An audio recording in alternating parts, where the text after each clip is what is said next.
Warning! Kinda Murdery contains adult themes, explicit language, and descriptions of violence. It is not suitable for anyone, and we recommend you stop listening now. True crime with a dash of the paranormal, the garish, the strange, and the darkly comic. I'm Zevin Odelberg, and you've found your way to Kinda Murdery, a place that means more than just murder. It's my very own pocket dimension, home to a curated collection of bizarre and compelling stories, the unsolved, the unsettling, and the unbelievable. I cover it all, just so long as it's kinda murdery. Hey everybody, welcome to Kinda Murdery. I'm your host, Zevin Odelberg. Thank you for choosing to spend your precious time with me.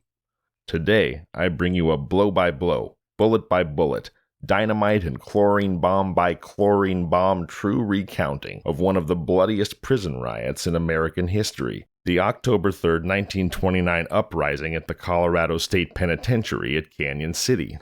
I found this story in the June 1930 issue of True Detective magazine, which means it was published just 8 short months after the riot. It was written by Joseph McNeil of the Denver Post, who called it Crimson Night, the truth about the Cañon City jailbreak. I've chosen to call this episode Cañon City Carnage, which I think is succinct and to the point. This is not a story of the triumph of the human spirit or the surprising nobility of the incarcerated, but it is a testament to toughness and the horrors that can be committed by men who are tenacious, capable, and perhaps most importantly, hopeless.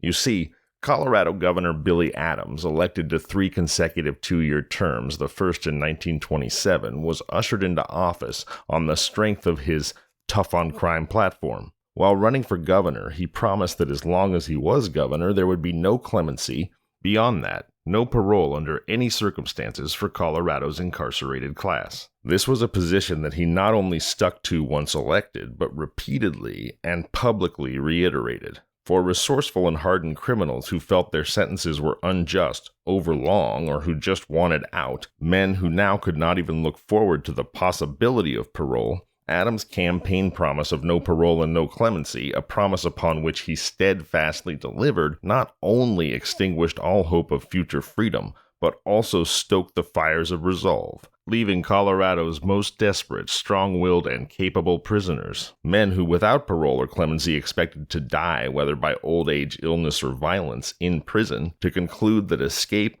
or uprising were their only sane options. Let this be a lesson to all future chief executives, whether they be tyrannical strongmen or benevolent rulers with naught but the best intentions. Human beings thrive on hope. It is the singular gift unleashed by Pandora's box. So powerful that it exists to, on its own, counterbalance the myriad curses and evils of this world. Extinguish hope at your own peril, for without it, when situations become desperate, and they always do, there is nothing to stem the bloody tide of humanity's worst inclinations. Take away all hope, and you expel the better angels from our shoulders, and leave behind only the red-clad and blood-hungry devils to whisper sweet, sweet violence in our ears. And with that dire warning, I bring you the action-packed true crime tragedy, Cañon City Carnage.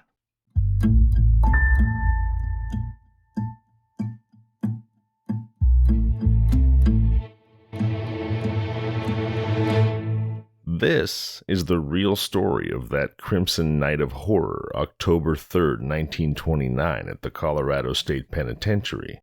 We begin at the end of a gunfight after a long standoff following the robbery of a jewelry store.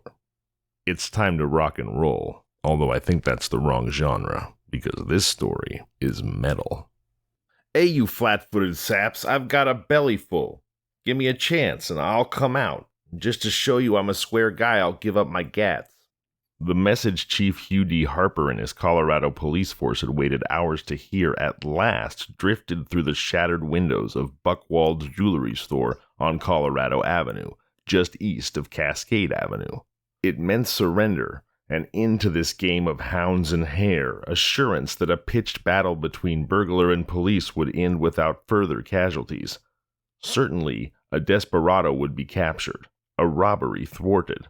Angry though it was, and still defiant, the voice drifting out of the darkened jewelry store meant all of these things to Chief Harper and his embattled force. Victory. It was time it came.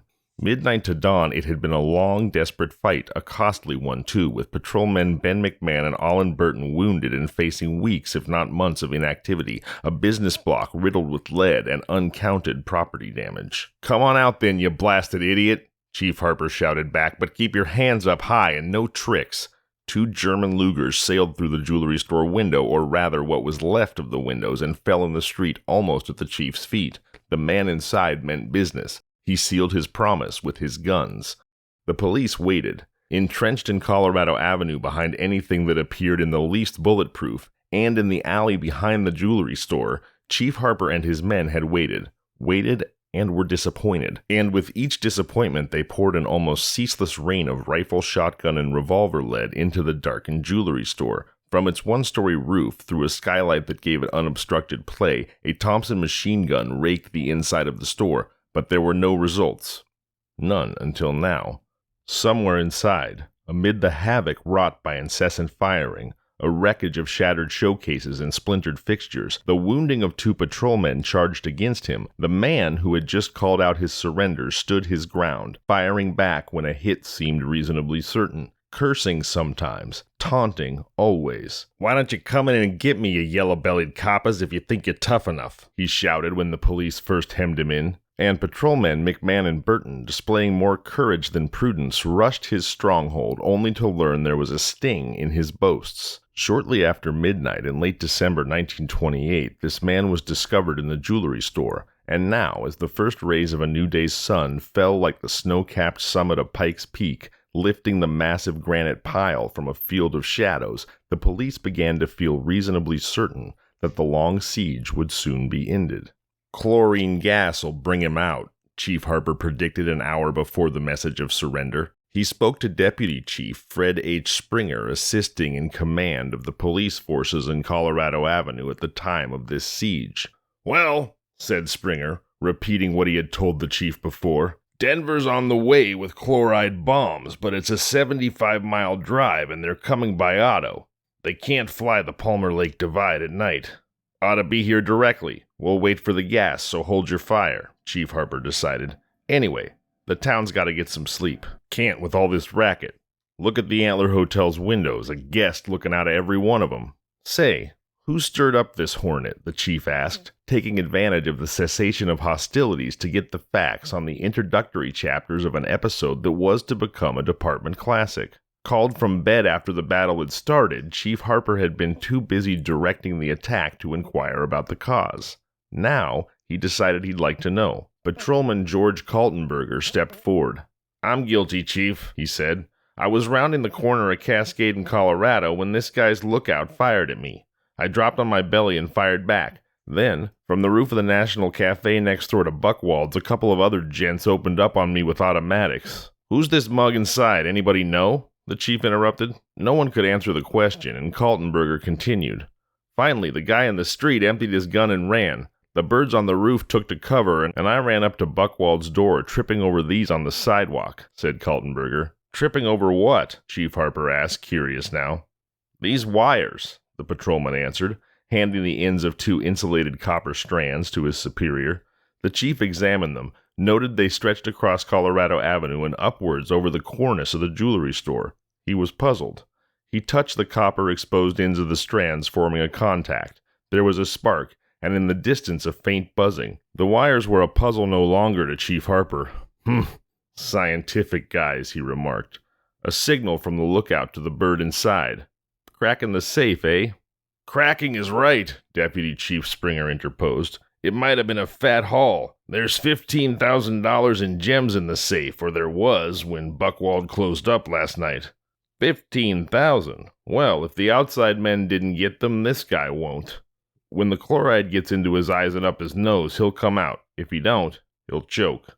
The distant roar of an automobile motor traveling with its muffler open ended further discussion. "Sounds like company's coming," Deputy Chief Springer observed. Within a few minutes, a machine came to a grinding stop in the street in front of the jewelry store, and detectives George Eade and O.V. Wingren saluted Chief Harper. The chlorine bombs had finally arrived from Denver. "Got a leech, eh, Chief?" Detective Eade ventured. "Yeah, but he ain't gonna stick around much longer. Much obliged for these boys," Harper answered, thanking them for the bombs. In a matter of minutes, Chief Harper distributed the chlorine bombs, sending a consignment to Inspector Dad Bruce in command of the machine gun detail on the roof. "Tell Dad to drop a bomb through the skylight every time he hears the buzzer," was the message he sent to Bruce.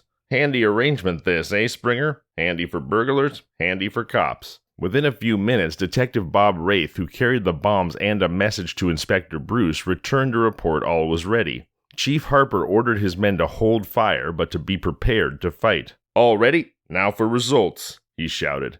He brought the wire points together. In the distance there was a faint buzzing, and a moment afterwards, a bang! Nerves a-tingle, muscles taut, eyes alert. The police waited, their guns trained on the jewelry store. Slow-moving clouds of gas billowed through the shattered windows. Acrid, biting fumes swept out of the store and into the avenue, but there was no sign of a man coming out. The signal buzzed a second time, and then a third, and down the skylight, Inspector Bruce dropped 2 more bombs. Again the police waited. The gas clouds rolled lazily through the windows, denser, more pungent. A short wait, and the cry of surrender. Then 2 German Lugers sailed through the air. With his hands up, his eyes streaming tears, coughing convulsively as the gas fumes bit into tender throat tissues and penetrated equally tender nostrils, the man staggered into the street fighting for breath. He approached Chief Harper. "The name's Daniels," he managed to explain between fits of coughing. "Danny, they call me. My home's Oklahoma City. I'm out on $7,500 bond for assault at Bartlesville. $5,000 federal bond for auto theft at Tulsa, $1,000 assault bond at Nowata. Used to be a bookkeeper. Never killed a man in my life. On my way to Wyoming to rest." Maybe Danny was telling the truth and he'd never killed a man. But this is Carnage at Cañon City. And that streak was about to come to an end. "Oh no," said the chief. "Not Wyoming, Daniels. Cañon City. That's where we send guys like you for vacations. Long ones, too. Who are your pals?" "Pals?" Daniels replied, acting like he had no idea what the chief was talking about. "Let's see," said the chief. "Call one of them Red Taylor and the other one Whitey Williams, I guess."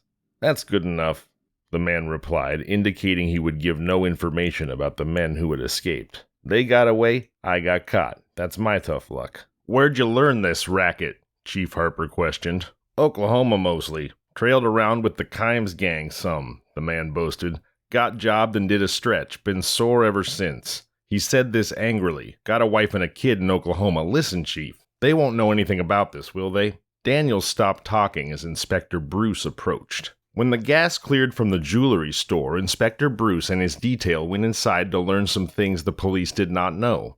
Coming back out, stumbling over debris, he stated, "Neat job, Chief. They got in through the National Cafe, dug a tunnel through the wall to get to Buckwald's safe. There's a slab of steel out of the safe, but the torchman didn't have time to complete the job. The jewels must be safe inside." "Yeah, it's a dud for me," Daniels confirmed. Ignoring the remark, Inspector Bruce continued. "This mug worked inside a tent, and in that way concealed the glow from the acetylene torch. There's 2 tanks of acetylene gas in the tent, 24 rounds for an automatic, 25 shells for a 20-gauge shotgun, and an extra clip for a Luger. No guns. Left everything just as we found it, and the boys are looking around for fingerprints," Bruce finished, secretly admiring Daniel's thoroughness.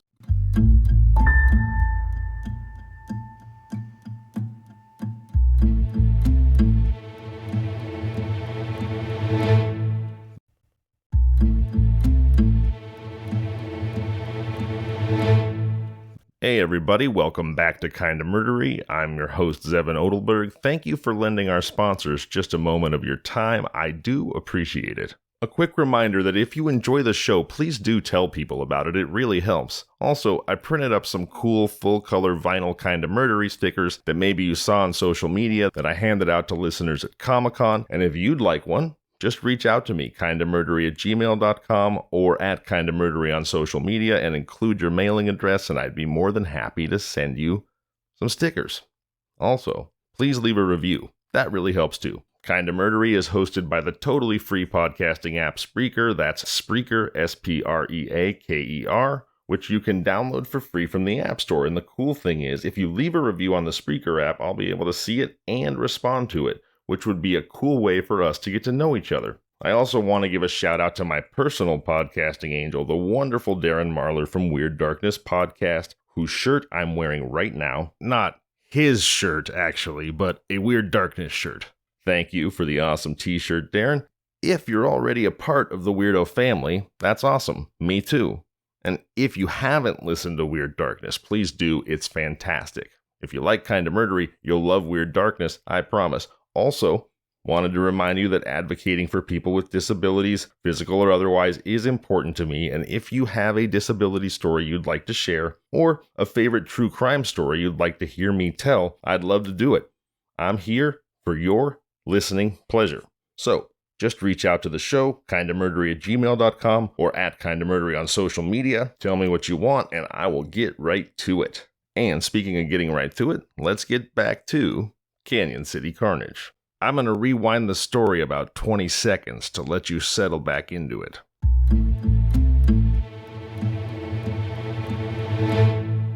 There's 2 tanks of acetylene gas in the tent, 24 rounds for an automatic, 25 shells for a 20-gauge shotgun, and an extra clip for a Luger. No guns. Left everything just as we found it, and the boys are looking around for fingerprints, Bruce finished, secretly admiring Daniel's thoroughness. The first experience with Danny Daniels showed the kind of metal he was made of. Glorious sunlight of an Indian summer day flooded the Pikes Peak region as Chief Harper snapped a pair of handcuffs around Danny Daniels' wrists and ordered him taken under guard to the El Paso County Jail. The excitement over, sleepy-eyed guests of the Antler Hotel crawled back into bed to snatch a few hours of rest before golf engagements at the Broadmoor or motor trips up the peak compelled them to rise again. Haggard, ragged-nerved police officers, glad the siege was ended, dragged themselves home and to bed until duty again forced them to their posts. In the meantime, the pals of Danny Daniels were racing southward towards Pueblo in a stolen automobile, leaving their pal behind to fight for freedom the best he could. October was drawing to a close when Daniels, desperate in the realization that within a month he would face a jury on a charge of burglary, again struck at the law. Jailer Frank Bott was his target. Delivering the noon meals to prisoners in the El Paso County Jail, Bott passed within arm's reach of Daniels' cell. The outlaw thrust an arm through the bars of his cage and in a downward sweep slashed the jailer's throat with a razor, missed the jugular but opened an ugly gash in the cell-keeper's neck. Disarmed, he was thrown into a dungeon, and thereafter his keepers were more vigilant. And then, in November, a trial. The jury heard the story of the siege at Buchwald's jewelry store and the forceful entry of the National Cafe. The verdict was guilty on 2 counts. On the morning of November 30th, 1928, Daniels stood before the bar in District Judge Wilbur M. Alter's courtroom for sentence. "Have you anything to say?" the court asked, putting the usual question forward. "Nothing," Daniels growled. Judge Alter began the pronouncement of sentence. "It is the sentence of this court that you be confined in the penitentiary at Cañon City at hard labor for a term of 12 to 14 years on the first count, and that..." Daniels breathed audibly, and the court paused. With his hand, the prisoner wiped beads of perspiration from his forehead, shifted his weight from one leg to the other, and stood ready to hear the remainder of the court's pronouncement. Judge Alter continued, "And that you be confined in the penitentiary, not at hard labor, for 12 to 14 years on the second count. The sentence is to run consecutively. Mr. Sheriff, take charge of the prisoner." "Whew!" Daniels exclaimed, exhaling through clenched teeth. And then, 28 years, huh? The works. Across the mountains, by a road that winds down into the green valleys and up pine-studded rocky slopes to the summit of the secondary range of the Rockies, the distance from Colorado Springs to the Cañon City Penitentiary is 52 miles. Danny Daniels made that trip on the afternoon of November 30th, 1928, with the sentence so recently pronounced ringing in his ears. 28 years in the penitentiary meant a lifetime at his age. He was 38. Handcuffed, An organ boot locked around his right leg at the ankle, he made the trip in silence, seated between two armed guards. Chief Harper sat in the front seat of the automobile beside the driver. Cañon City sits on a high plateau. To the north and west, the town is hemmed in by the eminence of the Rockies, the last encountered before the approach to the heights of the Continental Divide. The prison where Colorado incarcerates her felons is built on the slope of the North Hills. Its back, or north wall, abuts them. Red sandstone ramparts 30 feet high and 4 feet thick enclose the prison grounds and buildings in an irregular rectangle. 3 cell houses, known as Tiers 1, 2, and 3, are grouped close together nearer the north and west walls. The west wall overlooks the warden's residence, and near its juncture with the north rampart there is a steel-barred gate through which rail cars are admitted to the prison grounds with supplies and coal. Cell house number 3 is a little to the south and east of the gate, possibly 50 yards. Stone turrets, each a part of the stone walls, overlook the prison grounds and buildings from all sides. They are the lookout stations, occupied day and night by guards who patrol the walls at regular intervals, rifles resting in the crook of their arms. On a clear day, a panoramic view of Colorado's penitentiary is visible from a promontory 19 miles to the eastward. The November day that Danny Daniels came over the mountains from Colorado Springs was just such a day. As the automobile that carried him topped the last hill before the plateau, Daniels glimpsed the prison backed up against the massive granite hillside. He winced. "Not for long," he muttered between clenched teeth, leaving his guards to speculate on what he meant. Half an hour later, he passed through the steel gates of the prison administration building, which faces the south with its back to the prison yard and cell houses. He was mugged, printed and classified, and turned over to a guard captain to be assigned to a cell house. Danny Daniels became convict number 14277. As he disappeared into the prison yard, Chief Harper, who had watched his transformation from a man under sentence to a full-fledged convict, turned to Warden Francis Eugene Crawford and said, "Gene, there goes a tough egg. You'll have to watch him." Daniels carried into the Cañon City Penitentiary the same hatred of authority he had harbored on the outside. In the prison, there were many men like him, and he was not long in making the acquaintance of these convicts. James Pardue, alias Walter J. Holub, was one of them. Pardue was the type that crime experts call a habitual criminal. When he met Daniels, he was completing the 4th year of a 10-year-to-life sentence imposed for highway robbery in the West Side Criminal Court at Denver, and boasted a long and varied career in crime. As a boy, Pardue was an inmate at the Missouri Reform School in Boonville. He was committed for shoplifting. Liberated on parole, he was back again in the Boonville school in 1919 under a 5-year sentence. This time it was burglary. He escaped in 2 months and was at liberty until 1922. That year he was back again at Boonville under sentence of 5 years. In criminal accomplishment, he had progressed. This time the charge was armed robbery. Again he escaped, and again he was arrested, tried, and convicted. Now too old for Boonville, he was sent to the Missouri State Prison, which received him for armed robbery in 1923. In 1924, he again broke out, and in course of the search for a place to hide, he reached Colorado. Within a few months, the Denver police had him in custody for aggravated robbery, a drugstore stick-up.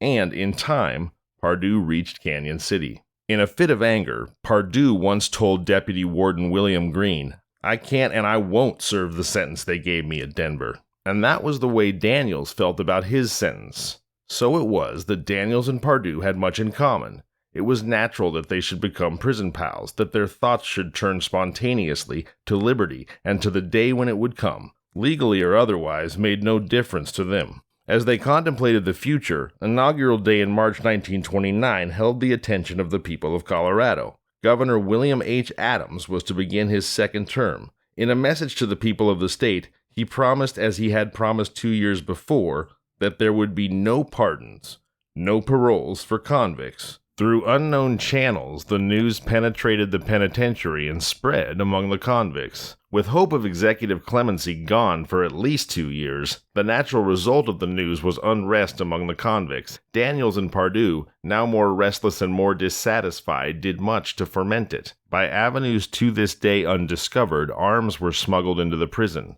Luckily, they were found and confiscated, and convicts suspected of possessing them were thrown into the prison coolers on a diet of bread and water. By midsummer, discipline became harder to enforce, and unrest was more pronounced. It was now late July, 8 months since Daniels and Pardue, moved by mutual sympathy, had formed an alliance. They were assigned with other convicts to unload steam coal brought into the penitentiary through the West Gate.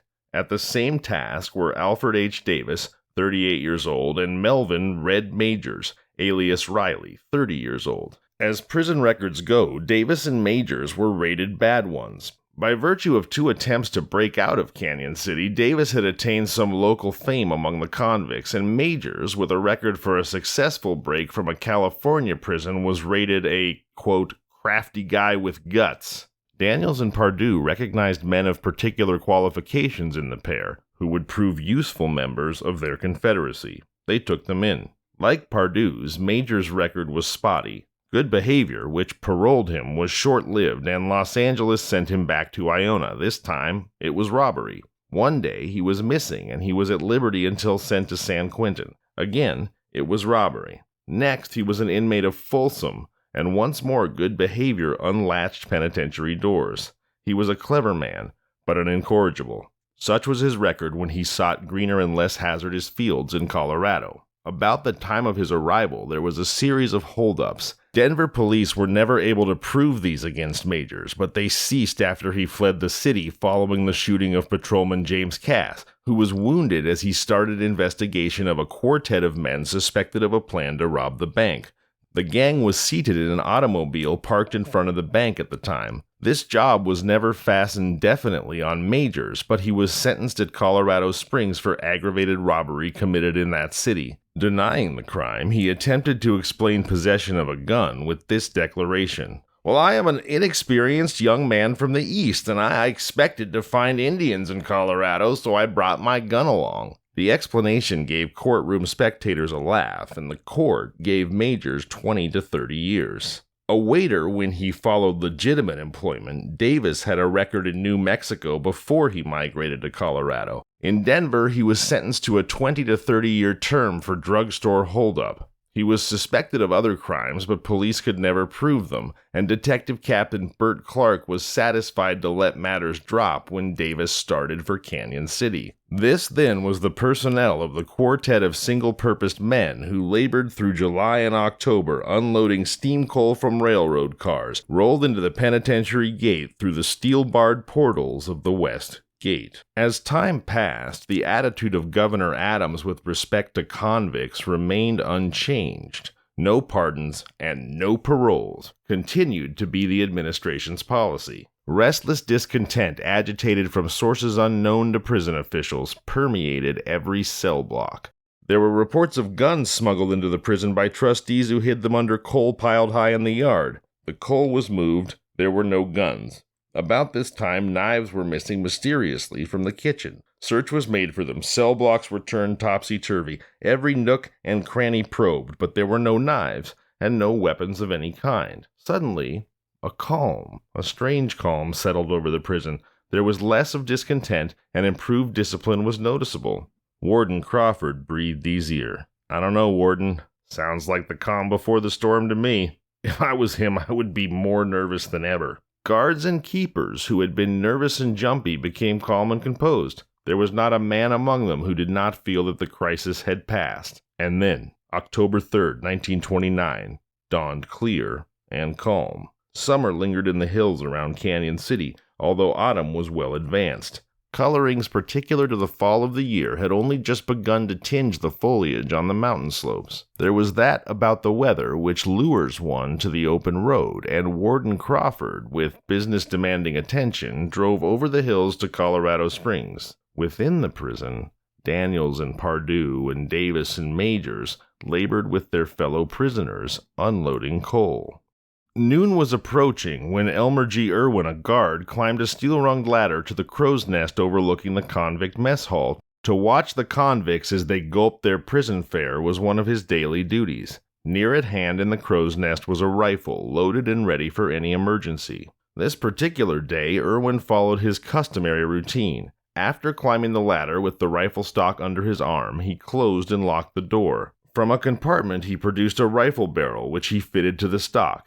He broke the weapon, saw it was loaded, and as he finished, a blast from the whistle in the prison boiler house announced the noon hour. Convicts laid down their tools, formed lines, and began a march for the mess hall. From a turret overlooking the grounds and the mess hall, Myron H. Goodwin, another guard, watched the lines advance and, in usual order, file into the mess hall. 1,200 convicts sat down to lunch. Apparently, all was well. As they ate, Irwin watched from the crow's nest. Other guards passed from table to check every man in his accustomed place. 2 were missing, Daniels and Pardue. The captain of the guards was advised, and a hurried search was made in their cell tiers. They were not there. At 12:30, with the search for Daniels and Pardue still in progress, the convicts rose from their meal, formed another line, and marched out. Unaware that Daniels and Pardue were missing, Guard Irwin broke his rifle as the last of the convicts disappeared through the mess hall door. By the way, when we say broke the rifle, he doesn't mean broke it as in it doesn't work anymore. He means broke it in half by opening the barrel. When someone refers to breaking a shotgun, they're talking about separating the stock and the barrel, usually on a hinge, which allows you to look down the barrel and into the chamber to see if the gun is loaded or not, or to load the gun or unload it. In this particular case, it sounds like Irwin breaks the barrel and actually completely physically separates the barrel of the gun from the stock of the gun, which I imagine is a safety measure.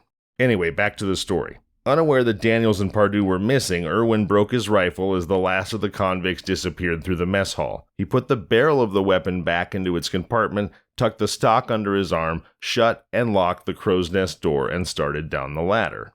A shuffling of feet beneath the ladder warned him of the presence of others in the room. A gruff voice directly beneath spoke to him. "Shorty, your time has come."